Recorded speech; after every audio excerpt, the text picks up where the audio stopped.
বাংলাদেশ জামায়াতে ইসলামীর প্রাক্তন ভারপ্রাপ্ত সেক্রেটারি জেনারেল জনাব এটিএম আজহার সাহেবকে ফ্যাসিস্ট সরকারের আমলে তখনকার দিনের আপিল বিভাগ মৃত্যুদণ্ডাদেশ প্রদান করেছিল।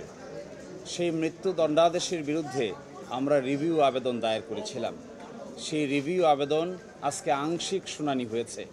আগামীকালকে সকালবেলা আবার টপমোস্ট আইটেম হিসেবে শুনানি হবে। আজকে প্রাথমিকভাবে কথোপকথনের এক পর্যায়ে মাননীয় আপিল বিভাগ সন্তুষ্ট হয়ে আমাদের কাছে এডিশনাল গ্রাউন্ড চেয়েছেন, কোন কোন গ্রাউন্ডে রিভিউ করা হবে। তার জন্য আমরা 60টি গ্রাউন্ড তৈরি করা হয়েছিল আগেই। এই 60টি গ্রাউন্ডের কপিও আজকে আদালতে জমা দেওয়া হয়েছে এবং এই গ্রাউন্ডেই লিভ হবে কি হবে না এই মর্মে আগামীকালকে সকালে শুনানি হবে এবং শুনানি অন্তে আদালত পরবর্তী আদেশ প্রদান করবেন। মূলত তৎকালীন আদালত ওনাকে 3টি ঘটনায় মৃত্যুদণ্ডাদেশ দিয়েছিল এবং ওই মামলায় আরেকজন মাননীয় বিচারপতি তখন ভিন্নমত পোষণ করে ওনাকে খালাস দিয়েছিল এবং এই বিষয়গুলোও এই রিভিউ আবেদনে উঠে এসেছে। আমরা আশা করি আগামীকালকে মাননীয় আদালত আমাদের এই এডিশনাল গ্রাউন্ডে লিভ মঞ্জুর করে পরবর্তী করণীয় সম্পর্কে আমরা আদালতের নির্দেশনা অনুযায়ী পরবর্তী পদক্ষেপ গ্রহণ করব। যে এখানে মূল প্রশ্ন উঠেছে যে কাস্টমারি ইন্টারন্যাশনাল ল বা প্রথাগত আন্তর্জাতিক আইন বাংলাদেশের যুদ্ধাপরাধ ট্রাইব্যুনালের ক্ষেত্রে প্রযোজ্য হবে না মর্মে অতীতের আদালত বলেছেন।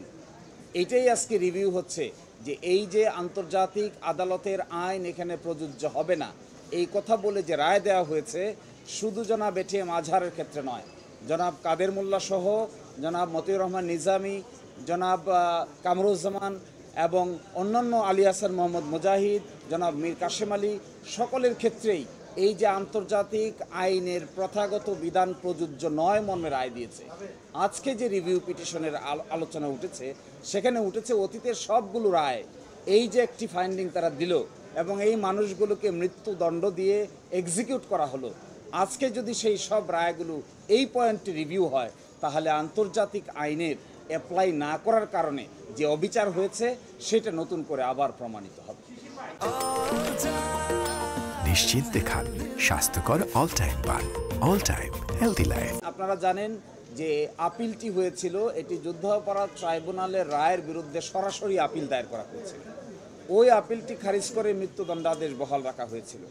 এখন এসে প্রশ্ন করা হয়েছে যে এই আপিলের বিরুদ্ধে যে রিভিউটি দায়ের করা হয়েছে এখানে কোনো লিভ গ্রান্ট করতে হবে আগে নাকি সরাসরি রিভিউ পিটিশনটি অ্যালাউ করতে পারবে। এই প্রশ্নে সিনিয়র আইনজীবী জনাব প্রবীণ নিয়োগীর মতামত নিয়েছেন। জনাব প্রবীণ নিয়োগী বলেছেন যে লিভ গ্রান্ট করার অতীতের অভিজ্ঞতা আছে। এটিকে বিবেচনা করে আজকে আমরা আরও কিছু আইন কানুন দেখার চেষ্টা করব যে লিভ গ্রান্ট না করেও সরাসরি রিভিউ পিটিশন মঞ্জুর করা যায় কি না। আগামীকালকে সকালে এই আইনের বিধানগুলো মাননীয় আদালতের সামনে উপযুক্ত পন্থায় দায়ের করা হবে।